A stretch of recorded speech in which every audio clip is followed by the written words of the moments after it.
All right, let's look over some examples of proofs or theorems in a sense, or even just using our properties. We're going to look at which property is going to justify each statement below. Now, whenever you see this arrow here, basically that replaces the word therefore, meaning because of this one we can figure out this one, but we need to use a property to figure it out. So if we have this algebraic statement, this expression 4 times the amount x plus 8, what lets us say, or therefore, that 4x plus 32? What lets us go from this statement to this statement? Well, that'll be the distributive property. Again, all we're doing is just declaring which property we used to go from this statement to this one. So 4 times x plus 8, therefore, it's the same as saying 4x plus 32. What lets us say that? Distributive. How about in this one, we're not using just an expression, we have an actual equation. X plus 9 equals 10, therefore x equals 1. What lets us say that, or what did we have to do to figure that out? Well, again, in this one, we had to use distributive property. In this one, all we're doing is subtracting 9 from each side. We subtracted the same amount, right? We got rid of that. 10 minus 9 is 1. Since we subtracted the same amount, it's the subtraction property.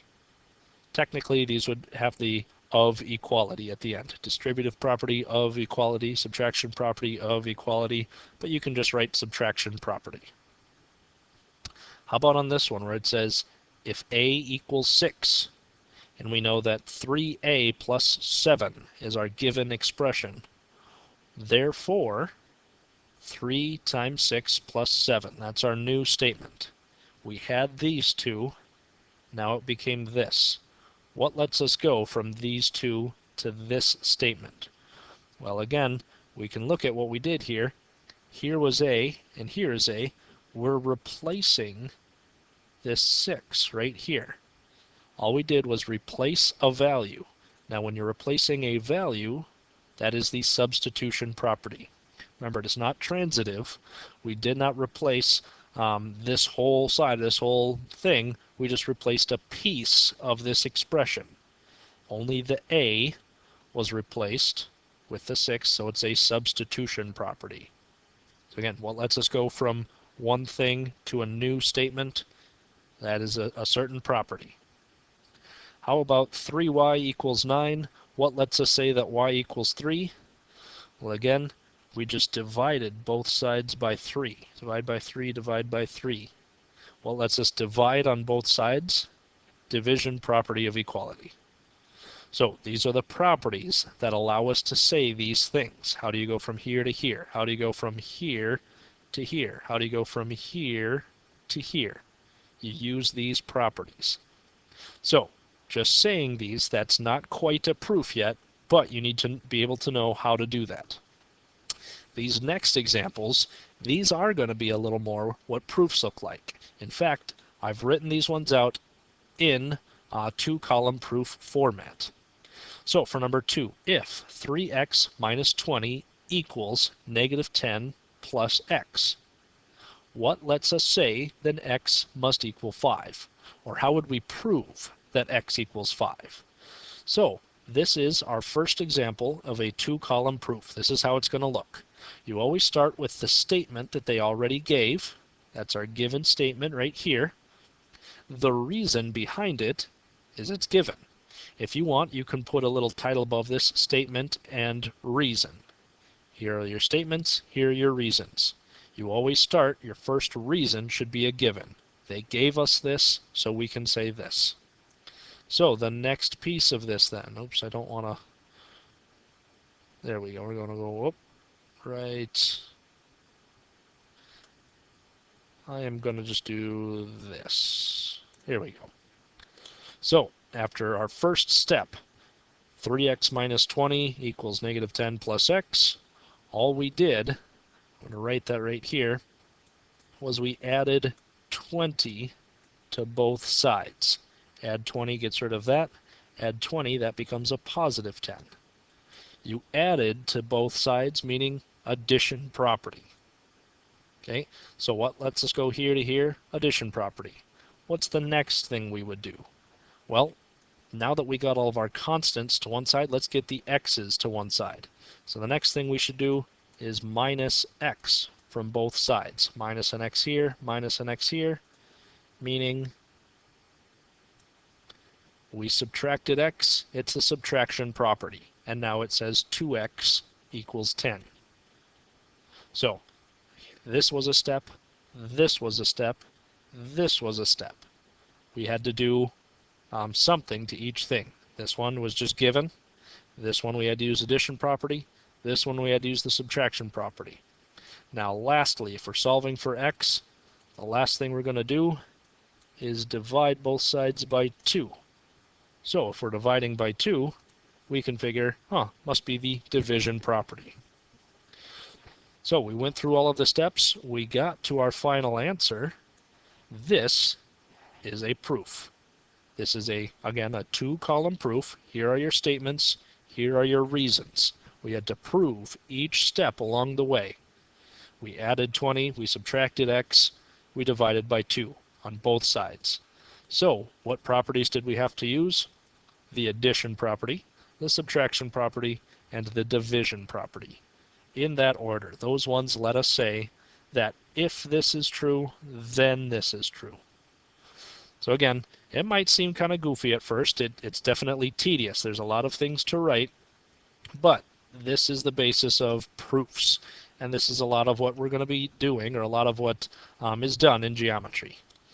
Let's look at example 3 now. If negative 5 times x plus 3 equals 80, then x must equal negative 19. Now again, what lets us say that? How can we do that?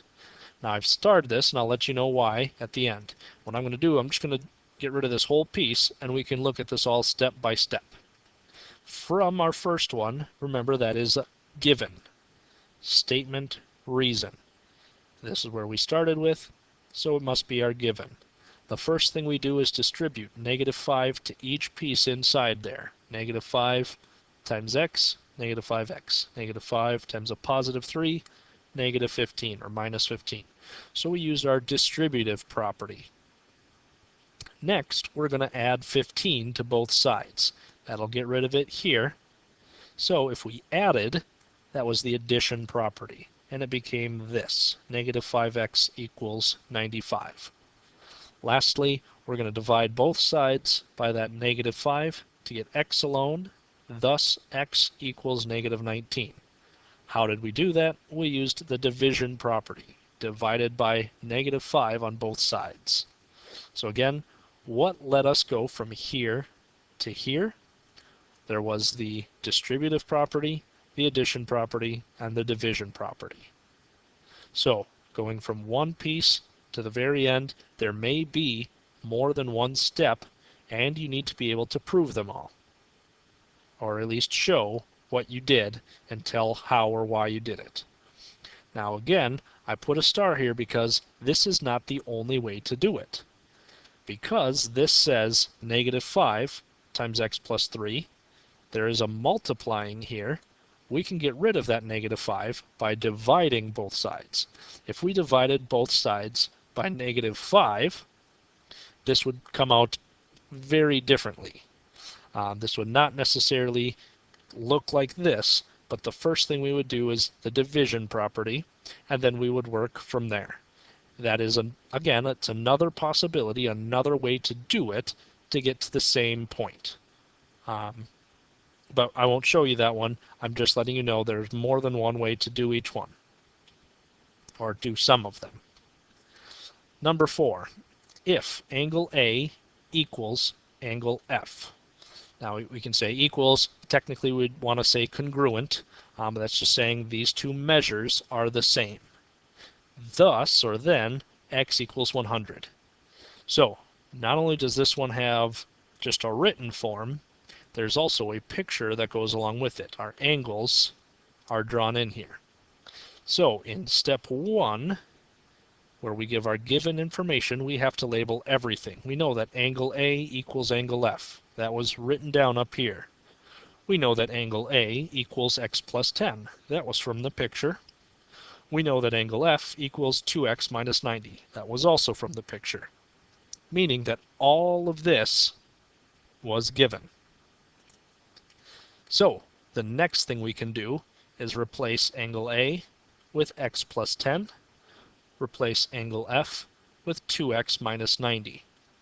Because I'm replacing an entire side, I'm going to call it transitive property. But I guess technically, again, if you want, you can call this one the substitution property. You substituted where you saw angle A, you substituted this whole piece. Where you saw angle F, you substituted this whole piece. All we did was just substitute or replace, so you can call it transitive, or in this case you can also call it substitution property to say that x plus 10 equals 2x minus 90. We went from all of this information to this information. The next step, the next piece down, all we did was add 90 to both sides. We wanted to get rid of this piece, so we added it to both of them. 10 plus 90 makes 100. Now if we added 90 to both sides, that means we had to use the addition property. Again, we're just proving how we went from one step to the next. Lastly, we're going to get rid of this x. We're going to minus 1x from both sides. 2x minus 1x is just x. So 100 equals x. That's what it says right here. So I'll get rid of these so we can still see them. This, oh, I'll get rid of that last one. This is our official two-column proof. The question, though, is what properties did we use? So again, we used the transitive property, the addition property, and the subtraction property to go again from one piece to the next. This is how two-column proofs will work.